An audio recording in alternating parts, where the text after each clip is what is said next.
मर्यादित काम में इतनी विशेषता है और अमर्यादित काम में सर्वदा तिरस्कार है। रावण श्री किशोरी जी को लेकर चला तो गिद्ध की भी सामर्थ्य आ गई, चोटी नोच ले। 20 मिनट तक उससे दंड एक भई मूर्छा आते ही 24 मिनट तक उसने मूर्छित कर दिया क्या। और जब जनक जी ने विदा किया तो 24 मिनट क्या घंटों मूर्छित पड़े रह गए। जानकी जी चली गई तो किशोरी जी चली गई, तो इतना बड़ा महत्व दिखलाया। मगर भगवान ने कहा लक्ष्मण ये सामवेद का गान हो रहा है।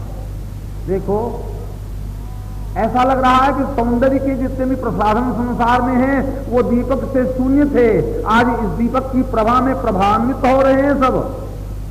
और मुझे मालूम पड़ रहा है ये जनक की कन्या है, इसी के कारण से यज्ञ हो रहा है। देखो कितना धर्म युक्त कार्य है। नारद जी ने जब शीलनिधि की कन्या को देखा तो कहते हैं आन भात नहीं पावो ओही, इसको मैं दूसरे प्रकार से नहीं पा सकता। पत्नी को पति कहता है आप खा लीजिए, वो कहते हैं आप खा लीजिए, ओही शब्द का प्रयोग करते हैं। वैसे नारद जी ने बिना विवाह हुए ही ओही लगे कहने, मगर रामचंद्र जी ने कहा नहीं, धर्म के सिरे से किसी की कन्या को देखो तो यही कहो कि अमुक की कन्या है, हमारी पत्नी थोड़ा है, हमारी कौन है, उसकी कन्या है, बाप का फूल है, देख लो, देखने में क्या अपराध है। तारजनक तनया यह सोई और धनुष यज्ञ यही कारण होई, पूजन गौरी सखी ले आई, करत प्रकाश फिरई फुलवाई। आज जानकी जी की शुक्ल विदिता ऐसी है कि आज आप देखो शरद ऋतु है, शरद ऋतु में चित्रा नक्षत्र पर जब सूर्य तपता है तो बहुत प्रभात की होती, लोग कहते हैं मृत काले हो जाते हैं, ऐसी प्रभा है। और आज कहते हैं सूर्य की प्रभा पर प्रभा चमक रही है जानकी जी की, वाह क्या सात्विक तेज है। और जानकी जी जहां देखती हैं मनुष्य के शरीर का प्रतिबिंब तो आप देख सकते हैं, मगर जानकी जी के नेत्रों का प्रतिबिंब भी पृथक पड़ता है। जहां भी लोग मृग सहायक नैनी जनता वरिष्ठ कमल स्थित सेनी, जानकी जी के नेत्रों का प्रतिबिंब कमल की भांत पड़ता है। और कभी उत्प्रेक्षा पूर्वक कहता है कि ऐसा लगता है कि महालक्ष्मी देख रही हैं, तो मालूम पड़ता है कमल की दृष्टि होती है, मतलब श्वेत कमल की, लाल कमल की नहीं, नीले कमल की नहीं। अगर नेत्रों में किशोरी जी के विकार होता तो लाल कमल कहता, और नेत्रों के विकार यदि नाक के रूप में परिणत होते तो काला कहता, और कहते हैं श्वेत, सात्विकता झलक रही है। और मृग सावक नैनी अपने को किशोरी मान रही है। रामचंद्र जी कहते हैं नहीं, देखो धर्म और प्रीति और काम का कैसा सुंदर समन्वय किया गया है, दोनों के रहने से कैसी सुंदर व्यवस्था है। राम जी भी सुरक्षित, जानकी जी भी सुरक्षित, और बीच में दोनों के मार्ग माता पिता गुरु के रूप में स्पष्ट करने वाले लोग भी खड़े हैं। जब भगवान के दहने अंग फड़कने लगे, लक्ष्मण मैं क्या कहूं, देख मुझे विश्वास है, मुझे हृदय प्रतीत मन खेरी, जे सपनों पर नार न हेरी। मैंने स्वप्न में भी कभी पराई नारी को नारी नहीं समझा, नारियों को मैं पुत्र समझता था, क्योंकि मैं जगत पिता हूं। किशोरी जी ने भी कहा है, मैंने संसार के पुरुषों को पुरुष नहीं समझा, पुत्र समझा।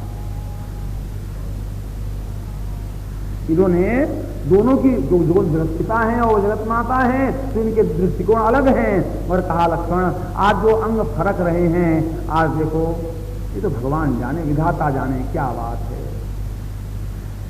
और स्वप्न में भी मुझको कभी इसका विकार नहीं हुआ। दिन भर का व्यापार ही स्वप्न में होता है। एक व्यापारी था, दिन भर वस्त्र नापा करे, 5 गज दीजिए लीजिए, 10 गज दीजिए लीजिए, 50 गज दीजिए लीजिए। जब सो गया, जाड़े का समय था, परिवार के साथ सोया हुआ था, ग्राहक आया और लगा सरज नापने, और नापते नापते कुछ देर हो गई। ग्राहक ने कहा जल्दी करिए, खींच कर बोला, उनका लीजिए जल्दी लीजिए। और रामपुरी दुशाला ओढ़े था, अंगुली भी अभ्यस्त थी, और रख से मारा जब अंगुली तो चल रहा हो गया। पति ने कहा ये क्या कर रहे हैं, कहा बोलो नहीं, ग्राहक बेच रहा हूं, चुप हो। उनका खूब ग्राहक बेचा, रामपुरी तो 2 टुकड़े फाड़ के रख दिया, ये ग्राहक बेच रहे हैं आप, आंख खुल के बैठ, देखो दिन भर का व्यापार रात को दूसरे को चढ़ गया, ग्राहक बेच बैठा, इतना नुकसान कर लिया।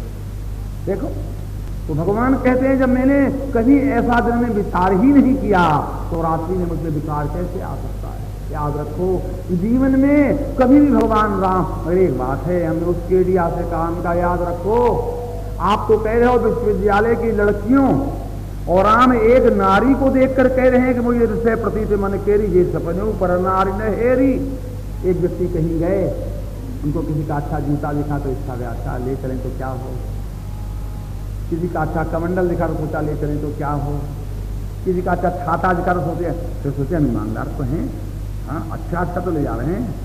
नहीं, जो विश्वर के पदार्थों को देखकर कभी अनुरक्त न हो, कभी उसके प्रति युक्त न हो, ऐसा व्यक्ति अगर कहीं अनुरक्त होने लगे तो निश्चित वो व्यक्ति, वो वस्तु उसी की। कि दुष्यंत ने शकुंतला को देखकर कहा है कि मैं कभी किसी में अनुरक्त होने वाला नहीं, आज शकुंतला को देखकर मेरा मन अनुरक्त हो रहा है, निश्चित बात है शकुंतला मेरी है। सताम ही संदेह, कालिदास बोल रहे हैं, सताम ही संदेह अपदे सुवस्तु प्रमाणम अंतःकरण प्रवृत्तया। अंतःकरण ही, अंतःकरण की प्रवृत्ति ही इसमें प्रमाण है। राज भगवान राघवेंद्र ने कहा मेरा अंतःकरण ही इसमें प्रमाण है। निश्चित भगवान ने कोई अच्छी बात सोची होगी, मगर करतवत कही अन्य सन मन की रूप लोका मुख सरोज मकरंद छवि करई मधुप इव पान। भगवान ने निश्चित सोच लिया आप तो मैं बच नहीं सकूंगा, अगर रात्रि में इस मूर्ति का मैं चकोर बन के रहूंगा तो दिन में इस मूर्ति के मुख कमल के लिए मैं मधुकर बन के रहूंगा। ये अनुरक्ति है। फिर दूसरा, कोई सपने ऊपर नारी ने घेरी, दूसरा दृष्टि सामने आता ही नहीं। श्री किशोरी जी को सखियों ने लखाया, लता और सब सखिन लगाए। अरे अरे वो देखिए पुष्प चयन कर रहे हैं, वो मालती के लता के पीछे हैं। और लक्ष्मण जी महाराज ने क्या किया, जब देखा सखियां कुछ इधर बढ़ रही थी तो भगवान को धीरे से ले गए लता के पीछे। क्यों? पुष्प पुष्प का चयन तो भगवान कर रहे थे और कलियां भी रखने लगी। कहा हमारा, हमको कौन, जो विकसित नहीं है उनको कौन विकसित करेगा। भक्त ने कहा मैं साथ हूं, मैं करूंगा। और लक्ष्मण जी ने सोचा कि आज किशोरी जी का साक्षात्कार सरकार से होने वाला है, वास्तविक तो आज विवाह होगा, पूर्वराग को आदेश स्थापित होगा। इसे सिर पर मोर नहीं तो एकांत में जितनी कलियां थी सबको बटोरा और वहीं से सीख लेकर और सुई लेकर और बटोर कर उन कलियों का बड़ा सुंदर गुच्छे गुच्छे कुसुम कली के और बड़ी सुंदर कलियों का मोर बनाया। और वहीं देखा एक मोर का पंख पड़ा हुआ था और मोर पंख सिर सोहतली के सजा रहे थे। और सज के जो ही भगवान तैयार हुए, कहा महाराज खड़े हो जाइए जरा सा। और जो खड़े हुए और कहा पुष्प चयन कीजिए। पर जो पुष्प चयन करने लगे तो सखियों ने लखाया, लता और सब सखी ने लगाए। श्याम लगौर किशोर सुहाए, मोर पंख सिर सोहत नीचे, गुच्छ बीच बीच कुसुम कलीचे।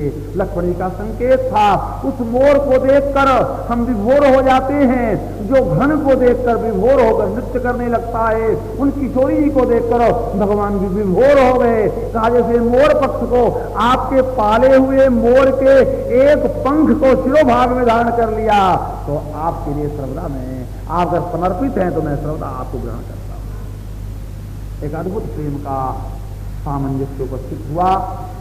श्री किशोरी जी ने अपने नेत्रों के द्वार को खोल दिया और पलक के कपाट को खड़ा कर दिया और भौ के जितने अतिथि थे सबको खड़ा कर कहा आप लोग स्वागत करें, सरकार पधार रहे हैं।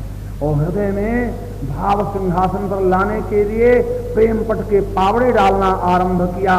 कहा आहा आहा, अब आप इसी मार्ग से आए और ऐसे द्वार में आप प्रवेश करें जहां दूसरों का प्रवेश नहीं होगा। आमे आमे प्रवेश कराया और कपाट बंद कर दिए। दर्शक बाहर जिन्हें पलक कपाट तैयार। कैसा श्रृंगार अद्भुत है।